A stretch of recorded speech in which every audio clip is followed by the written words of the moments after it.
Alright, so in this section, we will reveal what techniques are used when working with traditional data, big data, BI, traditional data science methods, and machine learning. Once we've covered that, we will provide examples of where these disciplines can be applied in real life. Entering the field of data science means you will encounter the terms that you can see in these rows of the infographic often.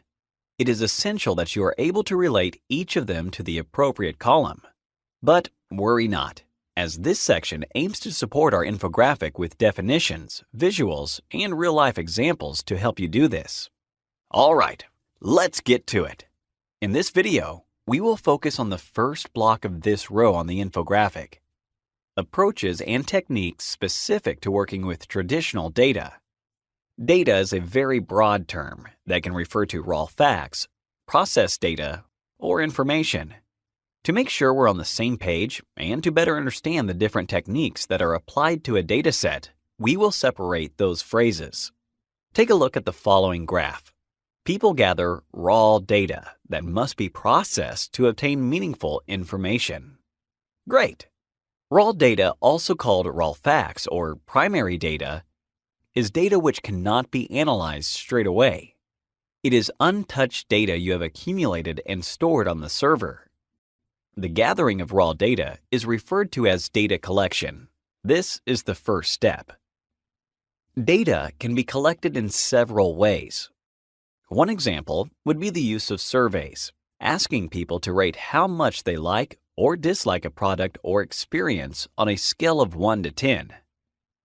Alternatively, gathering data could be automatic. Cookies are a common example of this. They provide companies with detailed information about a user's activity on a website. Both examples can give companies a good idea of how to help improve customer satisfaction. But not yet. This data can have various problems with it. Before it is of any use, it must be processed. Okay, good. Now, let's look how the processing step takes place and can turn raw data into useful and meaningful information. The first thing to do after gathering enough raw data is what is called data pre-processing. This is a group of operations that will basically convert your raw data into a format that is more understandable and hence useful for further processing. So, let's put this tool between raw data and processing on our graph.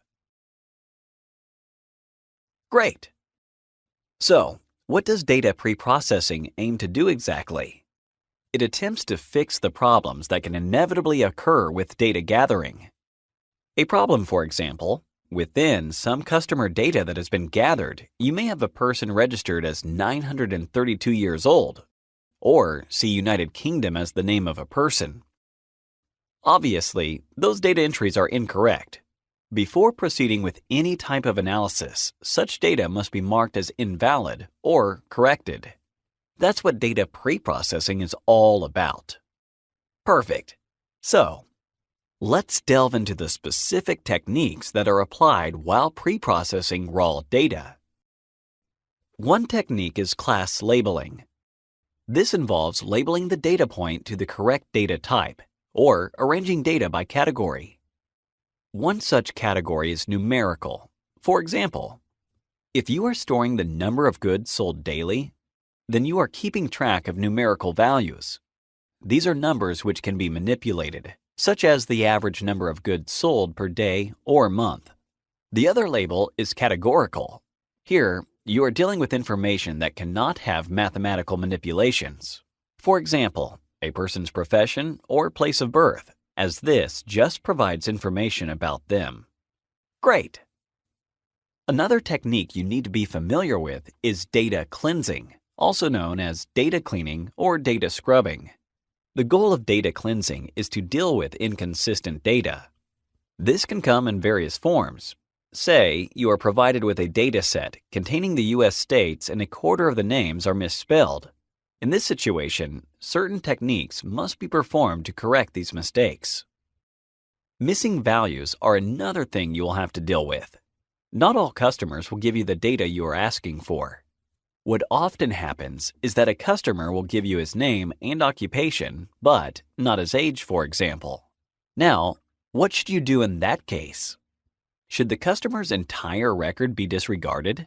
Or perhaps you should just enter the average age of the remaining customers.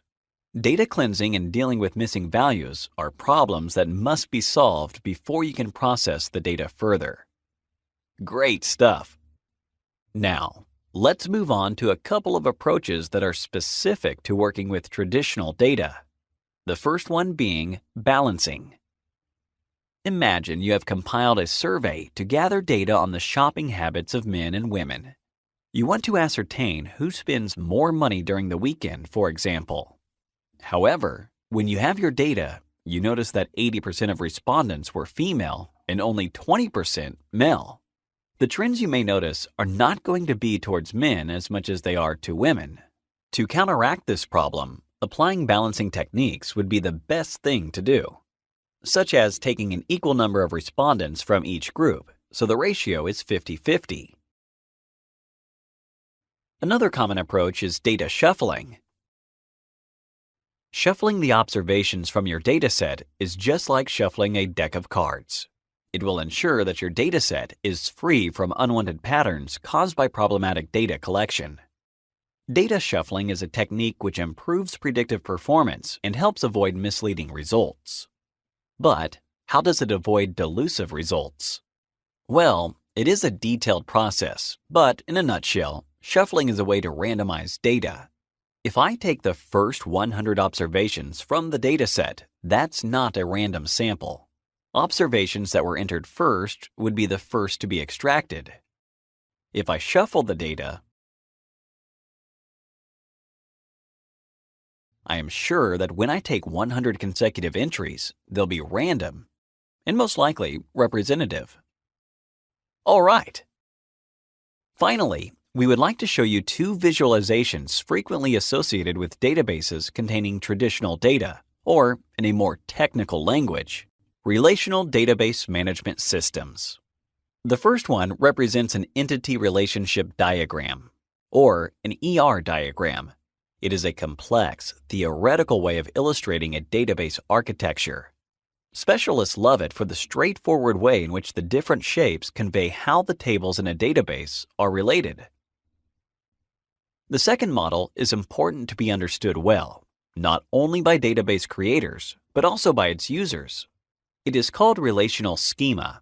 Here, each rectangle represents a distinct data table, and the lines show which tables are related and which aren't. Perfect! To recap, data collection and pre-processing are essential for quantitative analysis.